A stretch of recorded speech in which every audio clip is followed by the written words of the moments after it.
And Frida wanted to change all that. And so she used her dining room to invite important people to her dining room to and feed them Mexican food, and they play Mexican music, and she dressed in Mexican clothing. She wanted people from around the world to see the best of Mexico.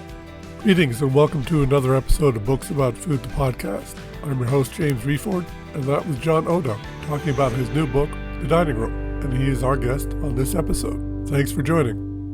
Congratulations on this book. It's a very Thank you. Thank you. Clearly it's a labor So of nice love. coming from so nice coming from you. Thank you so much. Thank you. Well, how did this idea come into fruition?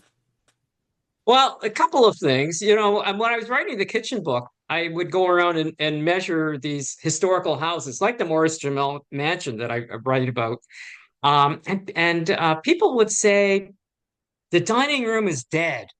The dining room is dead. I thought, God, that doesn't sound very good. That doesn't sound very positive. So I was always interested in the dining room. And because I always wanted to write about it. And then a couple of years ago, my wife had a stroke and it was very bad. And really, I thought I might lose her in the first 24 hours. Oh, It's sorry. quite a frightening situation. I can imagine. She started talking gibberish. I just thought, this is too much. Like, what am I supposed to do? So I went to the head nurse. I said, what's going on here? What am I supposed to do?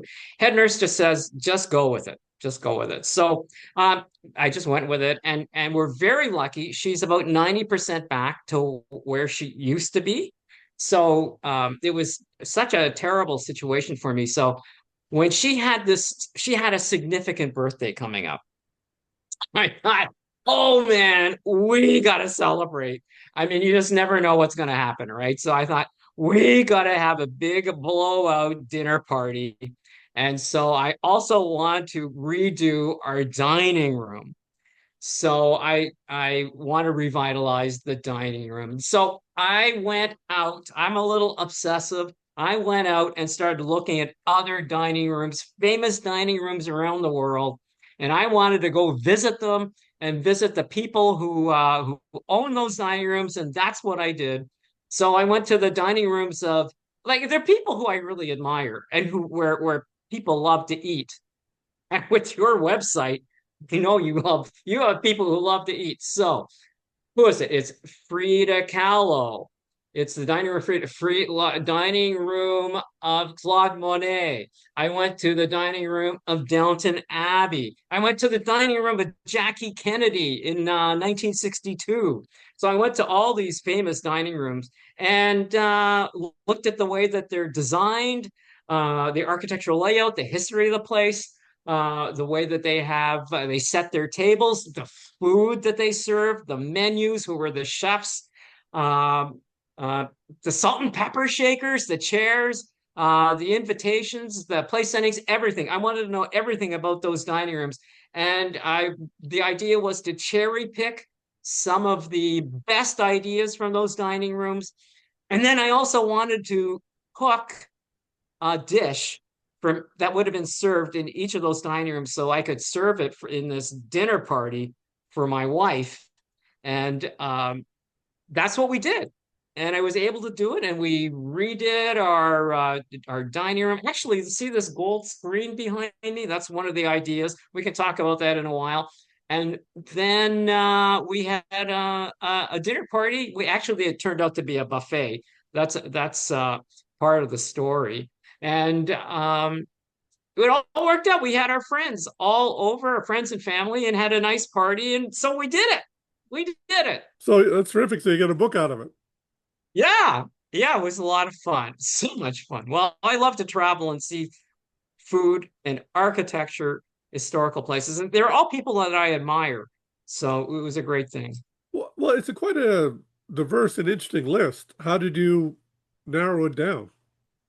Well, first of all, I have to really like these people and really admire them. I'm not going to go to some place where I don't admire somebody, but also I go to places that are sometimes they're accessible or they're not accessible. And there are places where these people like to eat. So, and if they have a good story to tell as well, a good story about the dining room, a good story about the food, and about the cooking. So it's a combination of history and architecture and food, and those are the three things that I'm really passionate about. So for me, I will go anywhere if there's a story like that. Well, I mean, certainly you've got everybody from Washington to Frida Kahlo, MLK, Monet, Kennedy, Yeah, Sinatra, yeah, it's all that fascinating. plus several bunch of others as well. You mentioned accessibility. Are these dining rooms still available to the public? Are they still intact Let's somewhat? see. Yes, yes. So, there's one at Morris-Jumel Mansion up at around what is it, about 163rd and Broadway in that area. It's a mansion that where Washington once had his headquarters during the Battle of Harlem Heights, and so he had his um, dinner with his first cabinet up at that mansion. And so there's a dining room there, and they might have eaten outside, but it's really quite a significant dinner that he held at the Morris-Jumel Mansion because he also invited the wives and he invited the kids for this dinner. And the idea was, uh, at the time, the cabinet, his first cabinet, it's his idea to have a cabinet. They weren't getting along. So Hamilton and Jefferson were always arguing with each other. And so it's really sort of a team building kind of dinner that he had. And he invited the entire families, which is great because the wives are such significant patriots themselves, like Abigail Adams and Martha Washington. So, and with the others in the cabinet, they were all supporters of the revolution. So what I did there was I found out about this dinner and I called them up and I said, "Are you still having it?" And they said, "Well, we're having some problems. Can you help us?" And I said, "Sure." And so I helped put together the menu. I helped cook the meals. And then they said, "Oh, we need a dinner speaker." And I said, "Would you be the dinner speaker?" I said, "Sure." So I had a lot of involvement with that dinner. So that's an example of one of the places that's accessible. Claude Monet's dining room, his garden, his house. I mean, that's certainly accessible to the public. It's in a place called Giverny, which is about an hour outside Paris. So that's like number one. That was number one on my bucket list. So I had to go there, and I went there, and there's a fabulous garden. When you get there, it's unspeakably beautiful. And with a Japanese garden as well, with rivers and ponds running through it. And then I went to his house, and it's this pink, uh, long, narrow house. And you can walk through the house. And then eventually I went into his kitchen, which is a blue tile kitchen. It's just gorgeous. And then into his dining room. So his dining room is this brilliant yellow that overlooks his garden, and it's the walls are yellow, the overhead beams are yellow, his armoires are yellow. It's just a simply beautiful dining room. The chairs are like sunbursts, and on the walls are covered with these 18th and 19th century Japanese block prints, which were so important to the Impressionists. So even though he was a troubled man, he loved entertaining and he loved having his Impressionist friends like Van Gogh and Rodin and Renoir over for lunch. And he would serve them late 19th century French food, roast chicken, roast duck. He raised his own chickens, his own prized chickens. He was very proud of the vegetables that he grew. He had his own kitchen garden. He fished for pike right out of his own ponds, and he loved his tarte tatin. He loved apples. So when I went there, I also made a tarte tatin in Paris to get that full Claude Monet meal dinner experience together. So That's some what are some, like yeah. well, certainly of all the dining rooms in the book, that was the one I haven't been there, but I'm most familiar with, and I think it probably might be the maybe next to the Kennedys, it might be the one of the most well documented ones. Yes, yes. It's and the thing is that it's no mistake. It's no mistake that he made yellow his dining room because yellow was a color that really meant a lot to Monet. Monet loved looking at color and light and the sun and nature. And so he painted many of his pieces with yellow in it. He does a famous series called The Haystacks, where he looked at these haystacks at different times of the day and painted them at different seasons. He does yellow with a field of daffodils. He does yellow with famous paintings of poplars. And so it was a color that when he painted, he wanted his audience to feel serene and uplifted when he saw his art. So that's exactly probably what he wanted to do with people who came to his dining room. He wanted them to be happy and transmit these good feelings that are reminiscent of the sun and light and nature in his dining room. So it's more than just a pretty color for Monet. No, when you mentioned the yellows, and then you mentioned Van Gogh had been in the room, that just piqued my Yeah, interest. that's right. Yeah, it's a highly significant color for all the Impressionists because they were so um, into nature and light and improving people's moods with their art. They had very serious discussions about the role of art in society, and they wanted to improve the world through art. They're very serious about that. So yellow was a very significant color for them. No, certainly just being in a room with all those artists, it's been something. But Wouldn't it be something to sit there? Oh my goodness. but in a way, that's what the dining room was about, which you just mentioned with Washington. It's where people can sit down together and talk, express ideas, and I'm sure I can imagine what. Well, obviously the White House dining room must have been something. People who were there, and you think of somebody like Sinatra. What was going on in that dining room, the people that were there, the in the heyday of the Yeah. Rat Pack. Jackie Kennedy completely changed entertaining attitudes in America with some of the things that she did in the White House.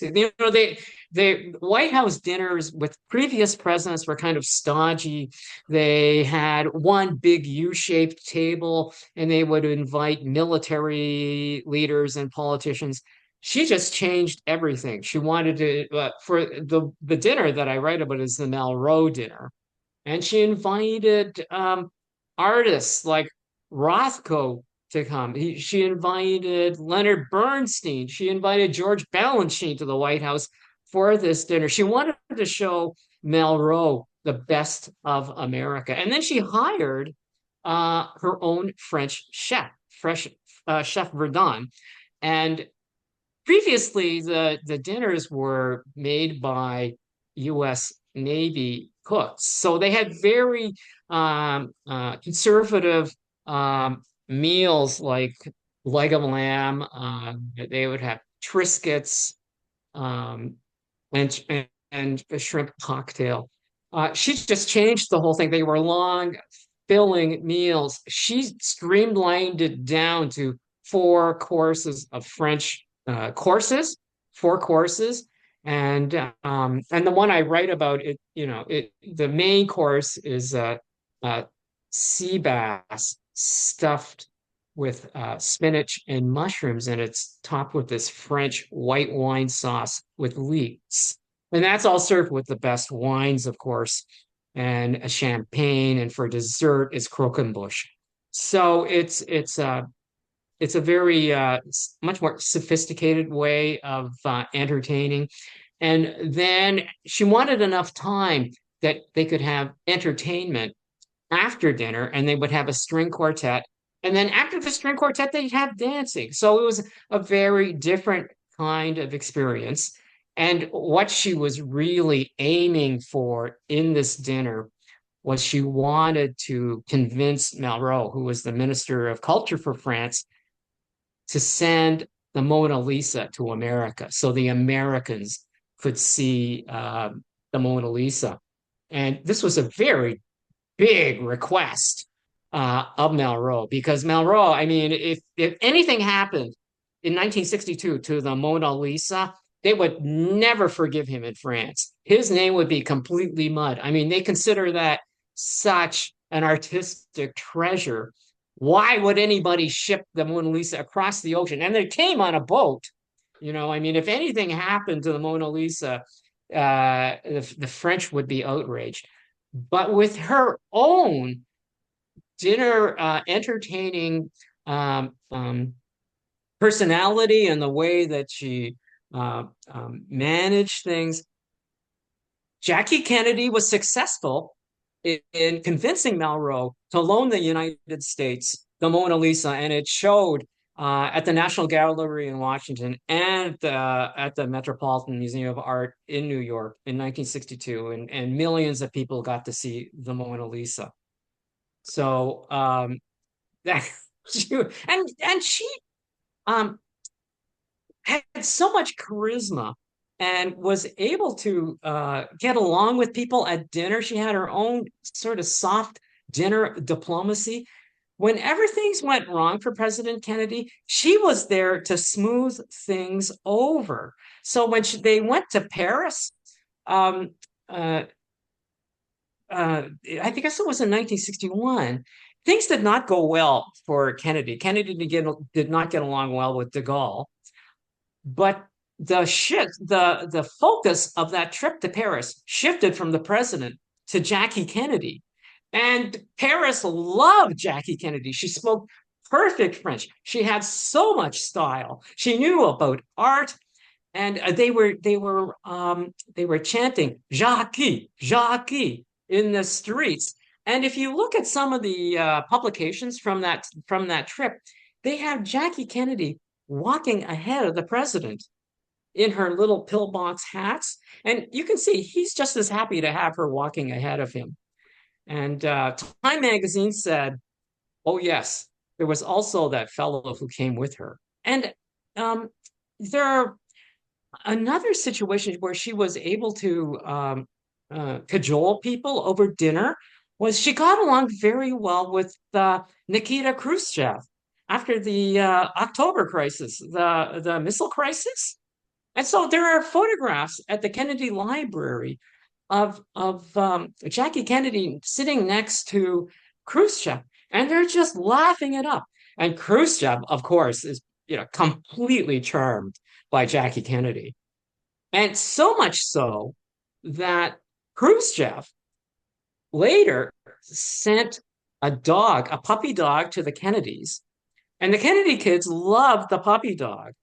And the puppy dog was an offspring of the first dog in space. The Russians sent this dog into space. Oh, So, but there was always this one-upsmanship in this whole thing. And Kennedy and Khrushchev actually had a letter writing relationship after the Cuban Missile Crisis. There's always this whole thing about one-upsmanship between them. And one of the reasons why, one of the reasons, but one of the one-upsmanship is that Khrushchev sends them a dog just as a reminder to say, see, we were up in space first before you. oh well played, sir. Well, a couple things. But it's she was able to, just through her dining room dinner party mystique, she was able to smooth things over for that president. I don't think the French minister stood a chance with her at the dinner party like that. That's right. So Oh, another dining room that I really loved was Frida Kahlo's dining room in Mexico City. So it's in a place called, well, it's in her house, the Casa Azul. It's the blue house. And it's really it's your dining room. You walk in, it's full of light.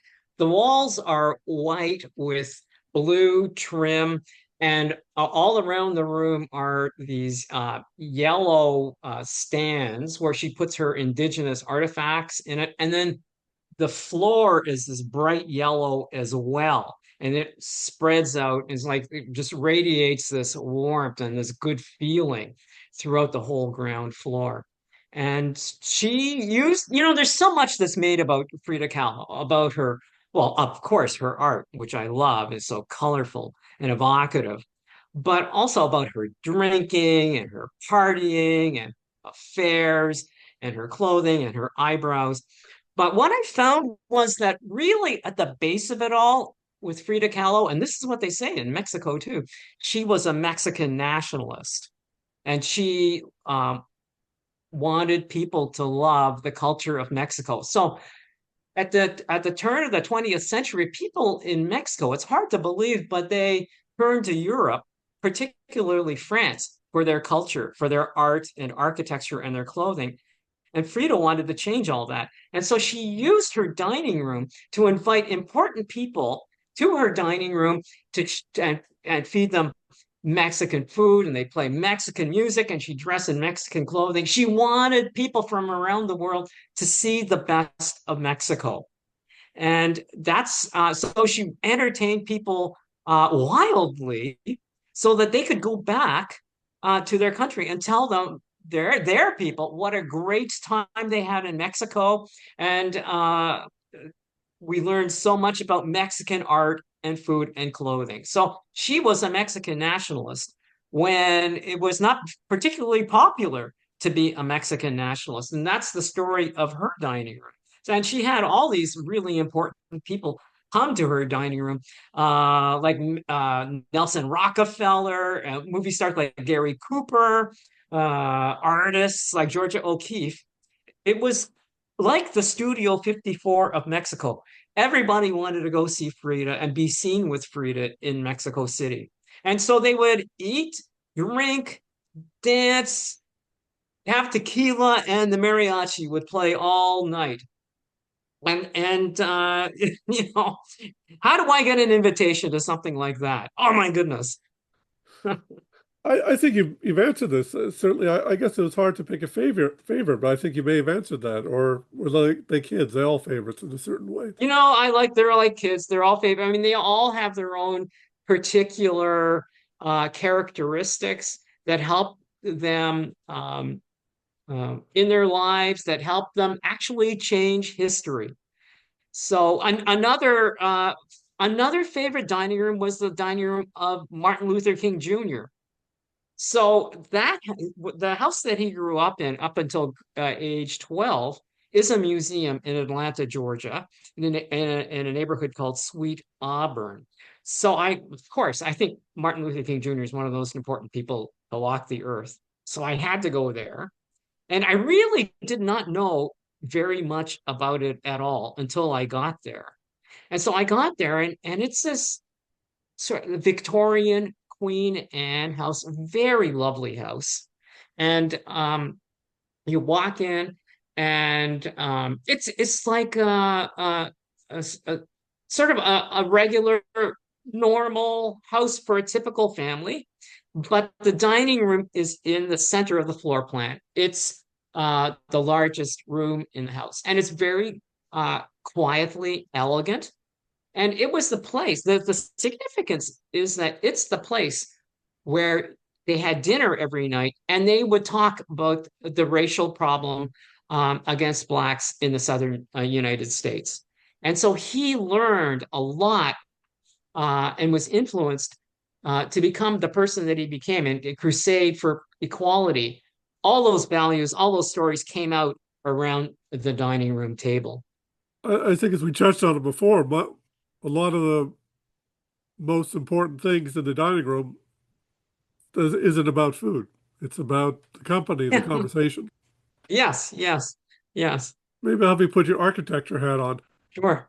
Are you able to go in without thinking as an architect and thinking, well, it'd be more better with more light here, door should be over there? Can you go in and just enjoy the room, or are you always thinking like an architect in some sense? I would say I think like an architect, I look at all the elements of the room and I try to think about how does the architecture create a place that inspires and facilitates discussion around the dining room table. What is it about this architecture, about the furnishings in the room that inspires hospitality, that inspires conversation? And because that's what the dining room, just like you said, is about. It's these long conversations. It's about bonding with people. It's about connecting and reconnecting and passing down traditions and stories and dishes.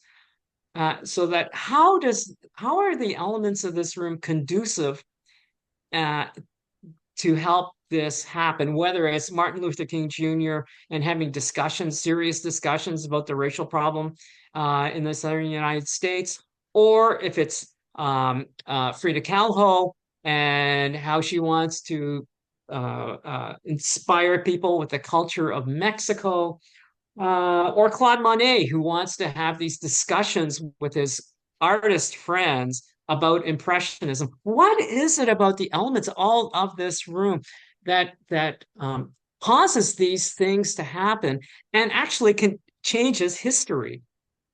So when I go into a room, I'm not thinking like I don't put my architecture hat on and say I'm just going to look at the architecture. It's just something that's um, part of me that's integrated into the elements around the room, how that makes a good feeling, and then the food as well. How does the food affect uh, the discussion as well? So, for instance, at Martin Luther King Jr.'s dining room, they ate Southern food, and Sunday dinner was always an important meal. And the Southern food that they had was fried chicken, collard greens, mac and cheese, cornbread, black-eyed peas. So I took to get that full feeling of that dining room. I took a cooking class down the street from Martin Luther King Jr.'s house, and I made fried chicken in a cooking class, but I did a lot of the coating of the chicken and frying and black-eyed peas and sweet potatoes. As I say, we chopped up sweet potatoes and then put a dump truck load of brown sugar on it. And so how does that food, as well as everything else in the room, affect the feeling and the discussion in the dining room? And what I found was that, it's a very um, home cooking, comfort food. And Martin Luther King Jr., later on in life, he would meet with other civil rights leaders at restaurants in Atlanta, and they would eat that same food. And what I was trying to think of was, what's the meaning of this food to these people when they're talking about civil rights things? And I think it just brings them together. No, well, certainly, I think in the introduction of your book, the term celebration of the art of dining was used, which I think that's really what it is. It's about uh, celebrating, the company, the conversations, the history, the connections, the food that people have, and building it. And I think to me, that's what a dining room is about. It's about the whole experience. That's right. I agree with you. So we we go to today. The standalone dining room by itself is much less common in new houses. And because of there's an emphasis now on informality and flexibility and an easier flow of movement. Now we have the contemporary dining area which is the great room. So it's a combined kitchen, living room, dining room. And the question is, how does that affect the way that we live now? And so when people tell me that the dining room is dead, I just have to say, you know what? I don't think the dining room is dead. It's just redesigned, remorphed into something different, which is now a dining area. And it's conducive to these qualities of informality and a flow of movement that people want today. And I actually think it's a good thing. So, No, but still, I think that the trend towards informality is great, but my feeling is that it's not conducive to those long discussions that go on all night, where you really get to know each other and talk about things and pass around the bottle of cognac. So I think that because things are more temporary and there's more moving around, there's less of that. Like I think the architecture and the design uh, is not conducive to those long dinners. Because if you look at the way that the dining areas are designed now, it's much more open. People get up, they move around. Even you'll see with dining room suites, quite often they have a bench instead of chairs, and that bench is so that kids can sit there and they can move around and run around.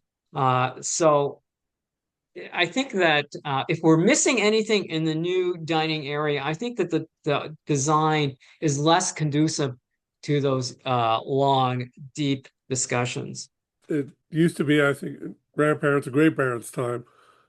The men would stay in the dining room and have cigars and cognac, like you said, and the ladies would retire to the drawing room. I guess when I mentioned the celebration of the art of dining, that was something that was leading into my next question, was that the dining room for a while was always, well, at least recently, it was sort of that spare room you didn't go into unless it was a special occasion.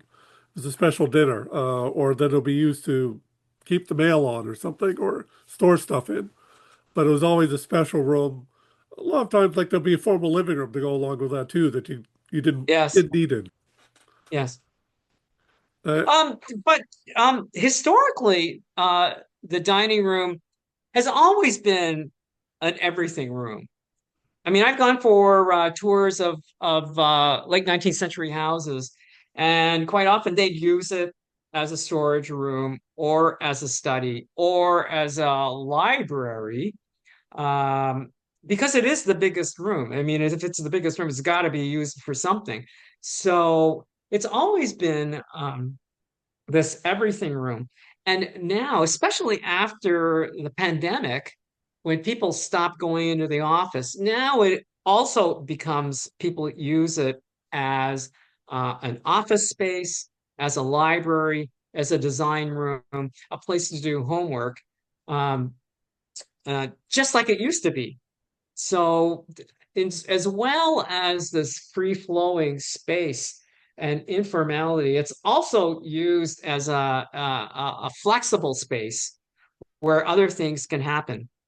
But actually, back in the 19th century, they also used the dining room for the same thing. could you make So, the argument that since the dining room was a separate room, it was a more intimate space that somebody like Monet could use his colors, or Jackie could use her charm in this smaller space that was more conducive for intimacy and for conversations and connections with people? Whereas if you're in a great room, it's just a bigger room that somehow that intimacy is lost somewhat because it's the same room you sit on the couch nearby and watch TV. I just love what you just said because you use the word intimacy. And you make a great point that in a large, great room space, it's much less intimate. And so if you are in a room, just like you said, where there are walls around you and it has those classical elements of wood paneling that it's much more intimate. And you've just made me remember that a key element of a historical dining room, and I saw this in all of them, is candlelight. And at Downton Abbey, something in that dining room you don't see on the movie screen or on the television screen is that actually the walls are covered in a gold wallpaper. That's why I have gold panels back here because it, candlelight was so important. So at Downton Abbey dining room, the candlelight would reflect off the gold flocked wallpaper. And that's gold was so important in creating this sort of sparkling atmosphere. And candlelight is so important in inspiring intimacy. And there's a house in Chicago called the Glessner House, and it's actually quite, it's a late 19th century house. It's actually quite stark, but the whole ceiling has gold. It's a gold ceiling, so you'd be sitting at the dinner table, and the candlelight would be reflecting off the ceiling, as well as in the Japanese samurai house I visited. It has gold walls too, gold leaf that catches the light and creates this nice warm feeling. And also, the gold on the outside of dinner plates or on saucers and teacups, that's there to catch the candlelight as well and reflect off. So that whole idea of candlelight and intimacy, I think you really hit it on the head there, that we have lost, not lost, but it's the whole open concept is less conducive to intimacy because people are moving around and it's a big space. And I guess that's part of informality too. That's in fact, it's a drawback. Informality, that's a drawback. It's not intimate. I mean, I'm all for informality in the dining room because we want, when guests come to our houses and we're serving them dinner, we want them to feel welcome. We want them to feel comfortable when they come and have a good time. Don't worry about all these other historical manners. Just to be yourself and feel good and wear comfortable clothes. But yes, I think that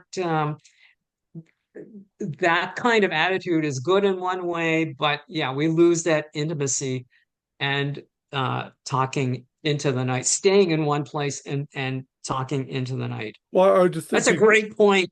That's a great point. Oh, thank you. Intimacy. Thank Yeah. you. Well, I just got to thinking, about, what do all great rooms have in them? A TV. And so people leave the TV on. And so the conversation is somewhat stifled.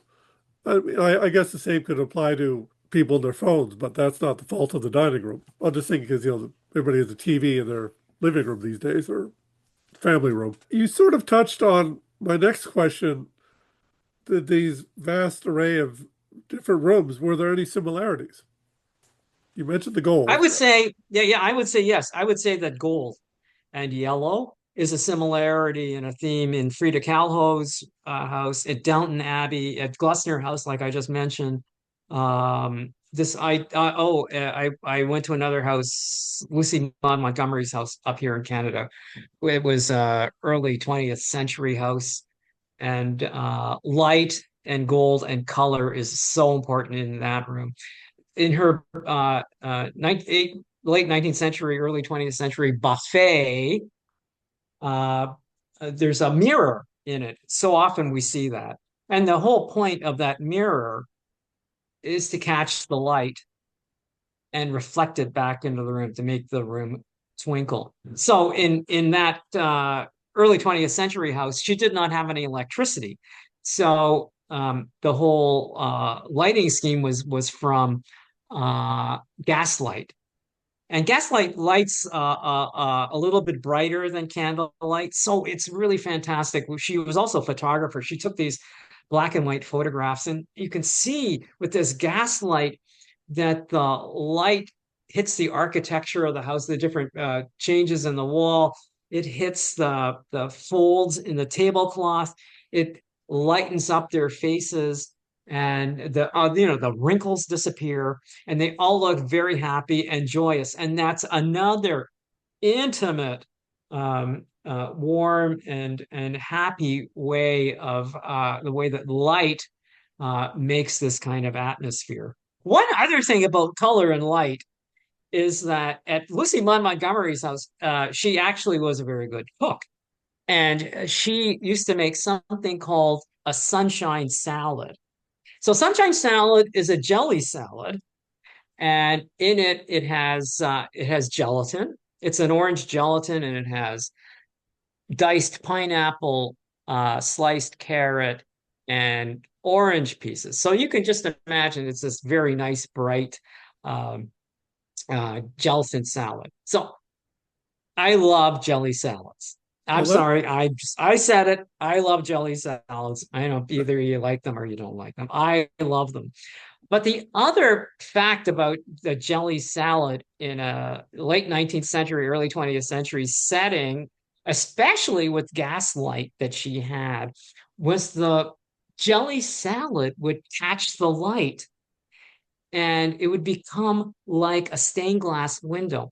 So that this sunshine salad, jelly salad, would have been such a wonderful topic of conversation, and people would pick it up and look at catch the light, and it would be a reflection on the hostess as to be a credit to her creativity and her ability to make and develop something like this. that salad makes it sound like Miss L.L. Montgomery was ahead of her time, because to say sunshine salad, the name and the description sounds like something out of the 1970s or 1960s. That just sort of what the heyday of the That's Jello right. salads.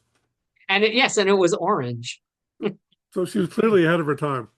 I have to ask, so what's next for you? You've got this book.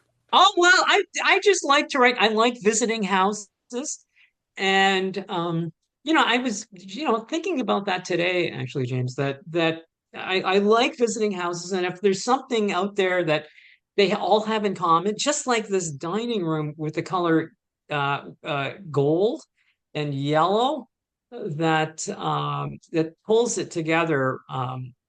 I would try and knit something together. I don't really go out and think that I'm going to write another book. It's whatever I go to visit and see, then that just um, determines what I'm going to do next. Well, John, listen, congratulations on the book. Well, thank you, and congratulations to you. I love the website. Really, it's fantastic. Oh, well, thank you. Thank you. And It's fun to do. well, And it's the best website I've ever seen on food oh, well, and books. It's just great. It moves a lot and it's very colorful, and yeah, I mean so many images of food that it's great.